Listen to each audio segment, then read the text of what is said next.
In this class we want to introduce entrepreneurship. Now it's quite a short class, just 16 slides, and it's very straightforward, but nonetheless it should not be taken lightly. It's a very important topic, and it's also a topic that's not widely understood by many people. It's become popular within business schools in probably the last decade or decade and a half. And quite rightly so, because this is the subject matter of business formation. This is how businesses come into existence. And it's important to understand entrepreneurship if we are going to understand business formation and business development. So it's a very important topic, and one that should be pursued with a great deal of care. We offer many videos on this topic throughout the modules, and of course specifically in the entrepreneurship module. It's well worthwhile looking at these when you have a chance. So let's start by looking at starting, managing and entrepreneurship. We see immediately from the title that entrepreneurship is associated with starting businesses. Clearly that is the case. Businesses are brought into existence by entrepreneurs. In fact, if we look at the spark which caused the businesses to start, this resides in the heads of the entrepreneur. It is essentially a psychological process. The entrepreneur gets an idea, gets some sort of insight, and from there works on forming the business, or works on developing the business in a particular direction, works on developing a new product or satisfying a hitherto not satisfied demand. Or even the customers themselves may not understand that they have a demand for the product. It's the entrepreneur who's going to generate the demand, make the product, and then make the demand. So it is essentially a psychological process, and that of course makes it a very vague topic to study. Entrepreneurs are involved in managing, but strictly speaking that's not quite right. It's the managers who are involved in managing. Of course, in small businesses the entrepreneur may also double up as the manager. But managers, generally speaking, follow rules. They follow what's required, custom and practice. Entrepreneurs, these are dealing with newness. They're dealing with new ideas, new products, new developments, new technologies, innovations. There are no rules, or at least very few rules. So the entrepreneurs are working in a completely different sphere of activity. The managers know what the processes are, know what needs to be done next, knows how to manage the business. So managers are rule governed, whereas entrepreneurs are not. But of course, as I said earlier, in very small businesses, the entrepreneur, the person who set up the business, who imagined the demand for the product and imagined the potential of the business and the product design and the quality and customer satisfaction, the person who did all of that may also be the manager, because it's a very small business. And then of course the final term here on the heading is entrepreneurship, and this, as I said, is the subject matter of many classes on our course.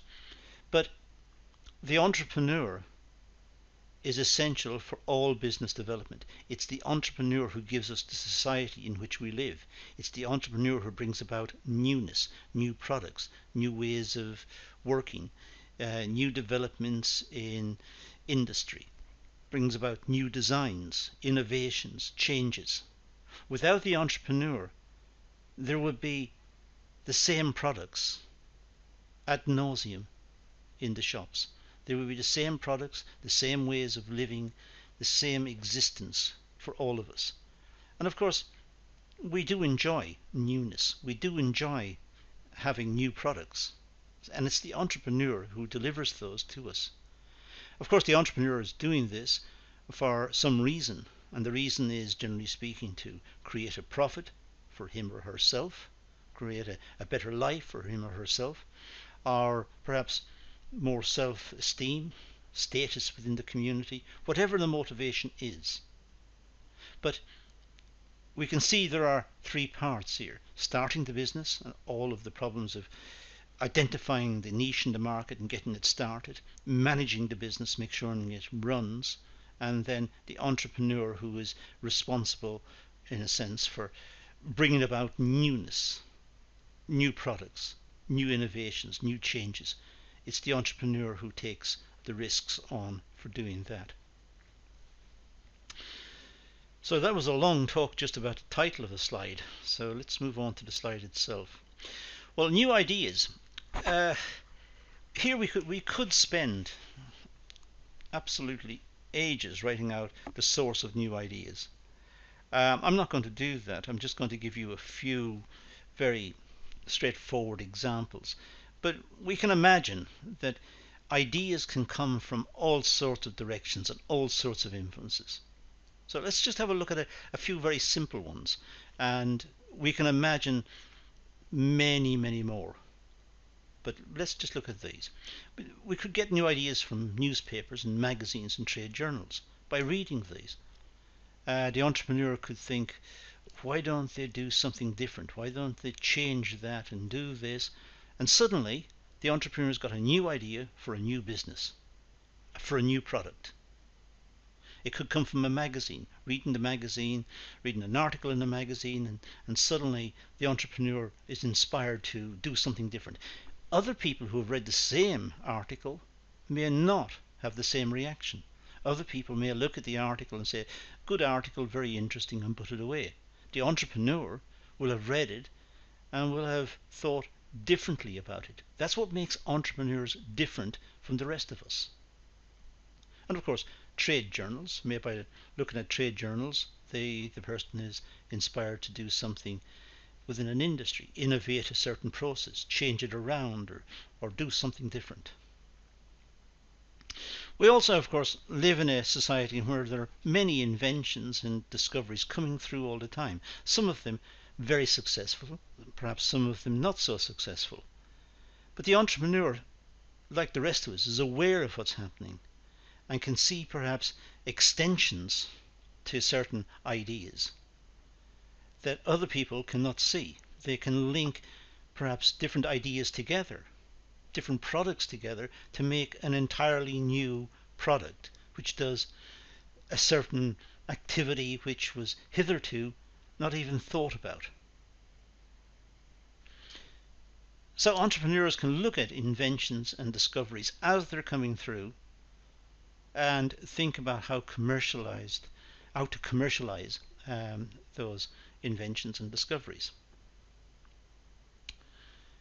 They may get ideas from trade shows and exhibitions, just going around looking at what different companies are doing in a certain market, and through that become inspired to do something similar, related, but in the mind of the entrepreneur much better. It can also come from hobbies. In fact, a lot of entrepreneurship is based on hobbies. People have hobbies doing all sorts of things, and out of the hobbies they think, why can't we link our interest in this to something else, or why can't we do it differently, or why can't we have a new product, a new a new tool, or a new way of working that was in the past not even thought about. So hobbies can be a very fruitful source of new ideas. Family members, just talking to people and within the family, or talking amongst friends, and friends say, if only we had something that would do this, and that could be the spark. Why can't we have something to do this? What's needed? What would it do? What would it look like? So we have many different sources of ideas. We could get ideas from business school classes, like the one we're doing here now. It could be there's not business school classes; it's just school classes, or it could be just talking to people associated with education or associated with research centres or with uh, industries which have a reputation for developing ideas and developing products, and out of this new ideas can flow. Of course, some newness and some new products may be dependent on a lot of resources. For example, development of a new pharmaceutical drug, perhaps some ethical pharmaceutical drug, one for the common cold or whatever, some virus. That would have to go through a lot of testing, a lot of very expensive development. It is an innovation. It is a change because if the drug was to work and was successful and made our lives better, that's an innovation. That's a change in our lifestyles. And the company or the person within the company who suggested this line of research is the entrepreneur. Now I've just listed some possible sources of entrepreneurship or possible sources of business ideas. As I said right at when I started this slide, there are many more that we can imagine. Just going to the cinema and getting an idea, or reading the newspaper, sitting on a bus, sitting on a train. They can happen anywhere, but it only happens to entrepreneurs, people who are receptive of what they're seeing. They understand what they're seeing, they're receiving what they're seeing, and they can then go and make something out of it. The vast majority of people are not like that. So entrepreneurs are this special subset of the population. Sometimes, however, entrepreneurship may fail, and it's worth looking into why entrepreneurs may fail. In fact, it's said that the vast majority of entrepreneurial ideas fail. It doesn't stop the entrepreneurs from coming up with even newer ideas and perhaps better ideas in the future, but a lot of ideas do fail. A lot of businesses fail within a very short space of setup. A short period of time from setup, the businesses may fail. Well, they may fail because of lack of capital. Now, there is a debate about this. People say, well, if the idea is very good, very good, and very innovative, then the business will have no problem in finding resources, financial resources. But it may be, even though the idea is very good, for one reason or another, they still may run out of capital. They may run out of resources. The banks may still be reticent about lending to them because perhaps the banks are being very conservative, or perhaps the banks have been told to squeeze on making loans. So the businesses may fail. It could be that the entrepreneurs have poor knowledge of the market. Now, this is almost inexcusable because poor knowledge of the market. Now, this is inexcusable because entrepreneurs should have a good business plan.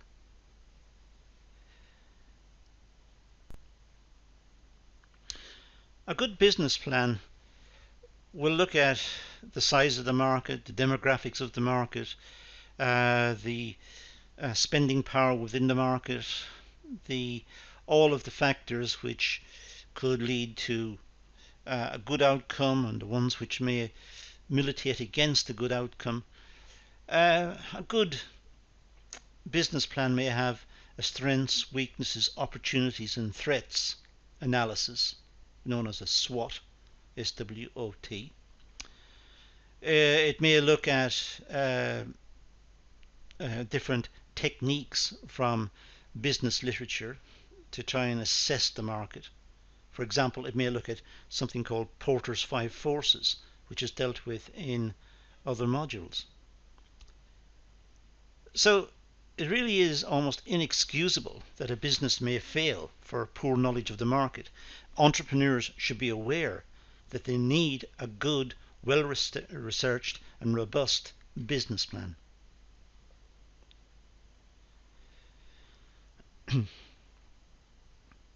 It could be there's a faulty product design. Again, this would be a failure of the entrepreneur.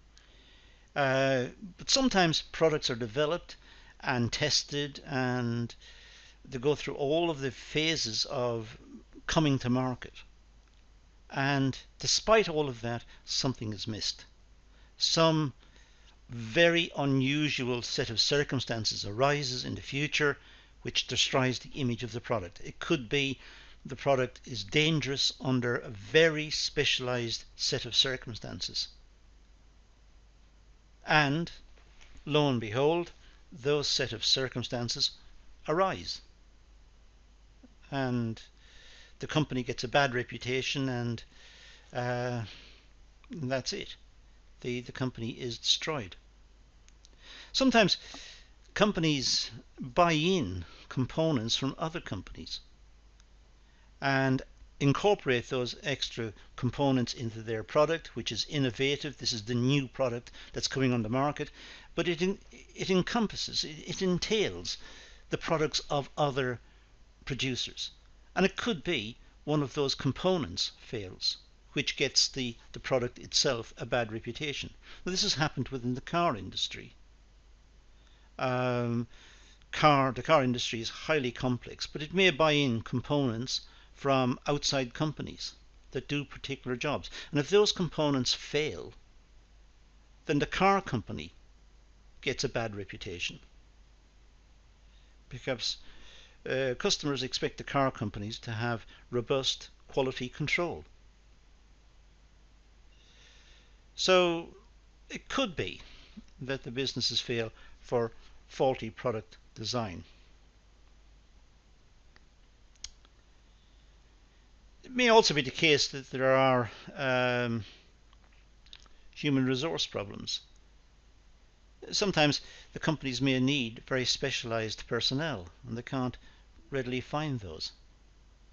They need people with particular skills and it may be difficult to get them. Perhaps in the computing business, the company needs someone who's able to program, or able to modify programs, or able to maintain servers and set up servers. And it may be difficult to find these people. So it could be that there are issues about getting the right personnel in place.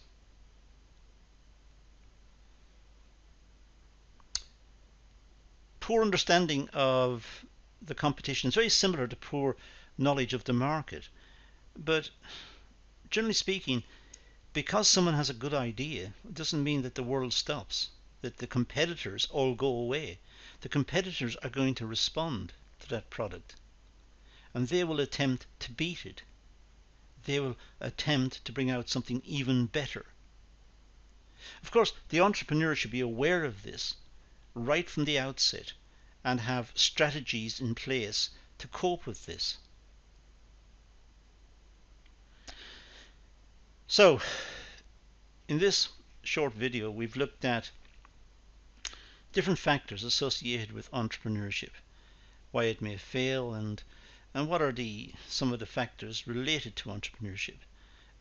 What is entrepreneurship itself? As I said, this is one video in a whole series of videos that we're offering on this topic.